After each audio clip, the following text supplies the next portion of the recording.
ആ അപ്പൊ പറഞ്ഞ പോലെ. ആ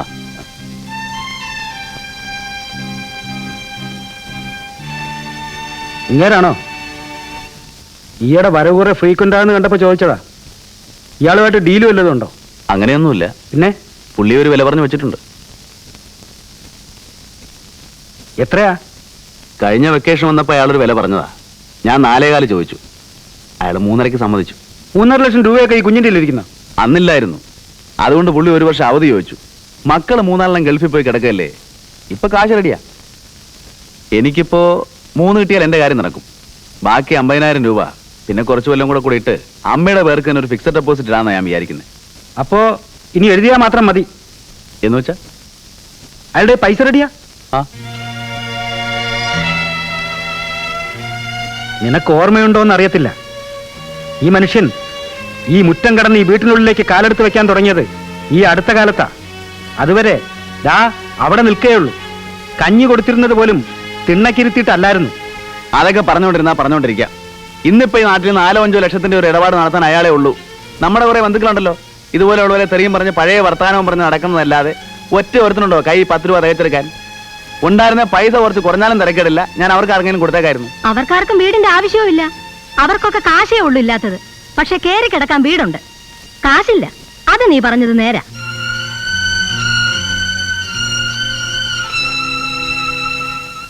ഈ കുഞ്ഞനാണോടാ വീട് മേടിക്കാൻ പോണത്? എന്നല്ല. ആണെങ്കിൽ ആണെന്നുള്ള വിവരം അങ്ങോട്ട് തുറന്നു പറയാൻ പാടില്ലേ? പെട്ടെന്ന് ഒരു ദിവസം ഇവനൊക്കെ വീട്ടിൽ കയറി വന്ന ആളാകുന്നത് കാണുന്നതിനേക്കാൾ ഭേദം വല്ലതും ഉണ്ടെങ്കിൽ നേരത്തെ അറിഞ്ഞിരിക്കുന്നതാ. നേരത്തെ അറിയിക്കാതെയും പറയാതെ ഇവിടെ ആരും ഒന്നും ചെയ്യില്ല, ചെയ്തിട്ടുമില്ല. വഴക്കിടുകയാണോ രണ്ടുപേരും കൂടെ? ഞാനുള്ളപ്പോ എന്റെ മുമ്പിൽ വെച്ച് നിങ്ങൾ വഴക്കിടരുത്. ഞാനില്ലാത്തപ്പോ അത് നിങ്ങളുടെ ഇഷ്ടം. എനിക്ക് കാണണ്ടല്ലോ. എന്തോന്നാ മോളേത്? എന്താ അവിടുത്തെ പേര്? ശരണാലയം. ഞാൻ അങ്ങോട്ട് മാറുക. അങ്ങനെ ഒരു തീരുമാനം എടുക്കാൻ വരട്ടെ. വീട് കൊടുക്കേണ്ടവർ കൊടുത്തോട്ടെ. അമ്മയെ ഞങ്ങൾ കൂടെ കൊണ്ടുപോവാ. അത് ഞാൻ പറഞ്ഞല്ലോ. വേണ്ട, ഇനി ഇതും പറഞ്ഞ് ഇവിടെ ഒരൊച്ചം ബഹളം ഉണ്ടാകണ്ട. കഴിഞ്ഞ കുറെ ദിവസമായിട്ട് ഈ വീട്ടിനകത്ത് നിങ്ങൾ എല്ലാവരും ഞാൻ അറിയുന്നില്ല എന്ന് വിചാരിച്ച് അങ്ങോട്ടും ഇങ്ങോട്ടും മുറുമുറുത്തോണ്ട് നിൽക്കുക. എനിക്കെല്ലാം അറിയാം. ഇതിന് ഞാൻ എന്താ മറുപടി പറയുന്നതെന്ന് അറിയാൻ വേണ്ടിയിട്ടാ നിങ്ങളെല്ലാവരും സത്യത്തെ ഇപ്പൊ ഇവിടെ നിൽക്കുന്നത്. അല്ലെങ്കിൽ പിറന്നാളിന്റെ പിറ്റേന്ന് തന്നെ സ്ഥലം വിട്ടേനെ. അതും എനിക്കറിയാം. ഇനി നിങ്ങളെ അങ്ങനെ നിർത്തുന്നത് ശരിയല്ല. നിങ്ങൾക്കെല്ലാം ജോലിയും തിരക്കുള്ളവരല്ലേ. അങ്ങനെയൊന്നുമില്ല.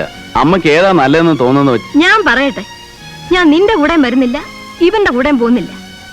എനിക്കിവിടം വിട്ട എല്ലായിടും ഒരുപോലെയാ. എന്നെ കൊണ്ട് നിങ്ങൾക്കും ബുദ്ധിമുട്ട്, നിങ്ങളുടെ അവിടുത്തെ സൗകര്യങ്ങൾ എനിക്കും ബന്ധപ്പാട്. ഞാൻ അങ്ങോട്ട് തന്നെ പോവുക. എനിക്കൊരു 2-3 ദിവസത്തെ സമയം തരണം ഇതെല്ലാം ഒന്ന് കൈയൊഴിക്കാൻ. അത് കഴിഞ്ഞ നിനക്ക് എപ്പോഴാ സൗകര്യം എന്ന് വെച്ചാ എന്നെ അങ്ങോട്ടാക്കിയത്. അമ്മ ഒന്ന് ചുമ്മാ ഇരിക്കണം. നാരായണൻകുട്ടി, ഞാൻ എല്ലാം ആലോചിച്ചാ ഇത് പറയുന്നത്. ഇതിനി ഇളക്കമില്ല. കൊച്ചുങ്ങളുടെ പഠിത്തവാ എല്ലാറ്റിലും വലുത്. നിങ്ങളും നിങ്ങളുടെ കൊച്ചുങ്ങളും നന്നായിരുന്ന ഈ വീട് നന്നായി. കുടുംബത്തിന്റെ പേര് കിടക്കും. ഇല്ലല്ലോ, വീടുമില്ല, പേരുമില്ല. ഇതൊരു പഴയ കെട്ടിടം. പിന്നെ എന്റെ സൗകര്യം ആർക്കറിയാം? ചിലപ്പോ അവിടെ ആയിരിക്കും കുറെ കൂടെ സുഖം. ചെന്ന് നിന്നാലല്ലേ അറിയാൻ പറ്റൂ. ഓ, നിന്നാലും ഇനി എത്ര കാലം നിൽക്കാനാ? പക്ഷെ ഒരു കാര്യം, മേലാൽ ഈ വീട്ടിൽ ഇതിനെപ്പറ്റി ഒരു സംസാരം കേട്ടു പോകരുത്. ഞാൻ പോകുന്നത് വരെ.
ചവിട്ടോ അത് എടി നിൽക്കാൻ അവിടെ അതിന്റെ ചവിട്ടോ കുത്തോ കൊണ്ടല്ല അത് മതി സെപ്റ്റിക്കാൻ എടി ഇവിടെ വരെ നിൽക്കാനല്ലേ പറഞ്ഞത് പറഞ്ഞാൽ അനുസരിക്കില്ല അല്ലേ മമ്മി മമ്മി എന്നെ പിടിച്ചു തരുമോ? പിടിച്ചു തരുന്നു. അതെന്താ പൂച്ചക്കുട്ടിയാന്നാ? നമുക്ക് അതിനെ കൊണ്ടുപോവാം മമ്മി. നന്നായി. ഫ്ലൈറ്റ് കയറ്റി കൊണ്ടുപോവാം മമ്മി. ഡോക്ടറിനെ കൊണ്ടുപോവല്ലോ. അതുപോലെ ഇത് തലയ്ക്ക് വട്ടാന്ന് പറയും. കേട്ടില്ലേ മക്കളുടെ ഓരോ ഡിമാൻഡ്സ്? പശുക്കുട്ടിക്കും കൂടെ ഫ്ലൈറ്റ് ടിക്കറ്റ് എടുത്തു കൊടുക്കാൻ. ആടിനെ അതിന്റെ കുഞ്ഞുങ്ങളെയും വേണ്ടായോ? വേണം. ആ അതും കൂടി എഴുതിക്കോ. പിന്നെന്ത് വേണം? പിന്നെ കൊള്ളാം. നമുക്ക് ഇവിടുന്ന് പോണ്ട ഡാഡി. നമുക്ക് ഇവിടുന്ന് പോണ്ട. പോവാതിരുന്നാല് പോണ്ട. ഇവിടെ വാ നല്ലത്. ഇനി നിങ്ങൾ തുടങ്ങിക്കോ. ഇവിടെ വാ നല്ലതെന്ന്. മെത്ത കണ്ടാലും അട്ടയ്ക്ക് മനസ്സിലാകത്തില്ലല്ലോ എവിടെ കിടക്കുന്ന അസുഖമെന്ന്. വാ ഇങ്ങോട്ട് വാടി.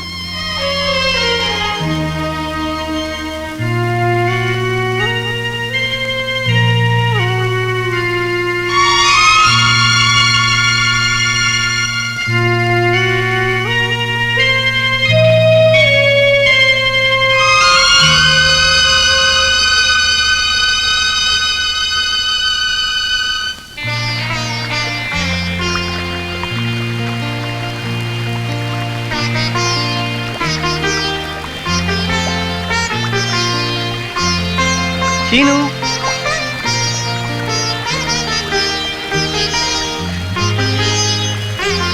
ചീനു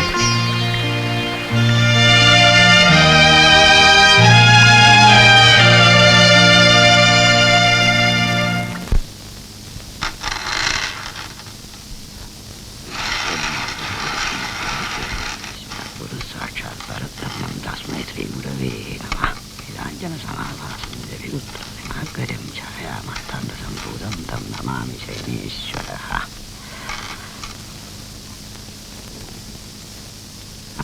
ഒരു പൂ വെച്ചാട്ടെ. കർക്കടക വൃശ്ചിക മീനം. മീനത്തിന്റെ ഫലമാണ് നമ്മളിവിടെ കണ്ടത്. യാത്ര എന്ന് പറയുമ്പോൾ ദൂരദേശ ആ എന്ന് തന്നെ കണ്ടു.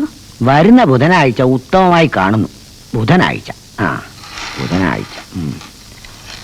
ബുധനാഴ്ച മധ്യാഹ്നം വിട്ട് യാത്രികന് സകലവിധമായ ഐശ്വര്യ അഭീഷ്ട സിദ്ധികളും ഉണ്ടാവും. വിശേഷം ബുധനാഴ്ച അല്ലെങ്കിൽ പിന്നെ തിങ്കളാഴ്ച. തിങ്കളും കൊള്ളാം. അത് അതികാലത്ത് പുറപ്പെടേണ്ടിയിരിക്കുന്നു. ഒന്നുകിൽ 7:30 മുമ്പ് അല്ലെങ്കിൽ 9 കഴിഞ്ഞ്. 9 ശേഷവും ഉത്തമം തന്നെ. എങ്കിലും മൊത്ത ഫലപ്രകാരം പറയുമ്പോൾ ബുധനാഴ്ച തന്നെ മെച്ചമെന്ന് കാണേണ്ടിയിരിക്കുന്നു. തിങ്കളാഴ്ചക്കും ദൂഷ്യമൊന്നുമില്ലല്ലോ. ഹേയ്, ദൂഷ്യമൊന്നും ഇല്ലാന്ന് തന്നെ അല്ല, പല ഗുണഫലങ്ങളുമുണ്ട്. എങ്കിൽ തിങ്കളാഴ്ച തന്നെ മതി. 2 ദിവസം നേരത്തെയുമാണല്ലോ. ഓ, അത് തന്നെ മതി. നേരത്തെ പോയാ നേരത്തെ വരാമെന്നല്ലയോ? ഓ, എങ്ങോട്ടാന്നാ? എങ്ങോട്ടായാലും. അതെ.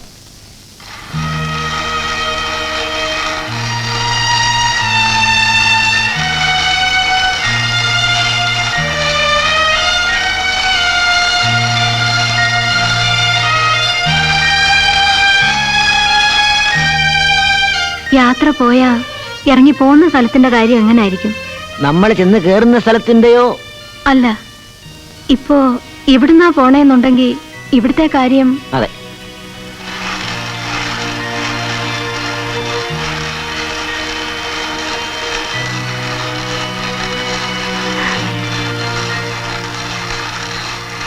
അമ്മൂമ്മ കരയുന്നോ? ഹേയ്, എന്തിനാ അമ്മൂമ്മ കരയുന്നേ? ഞാൻ കരയുന്നില്ലല്ലോ.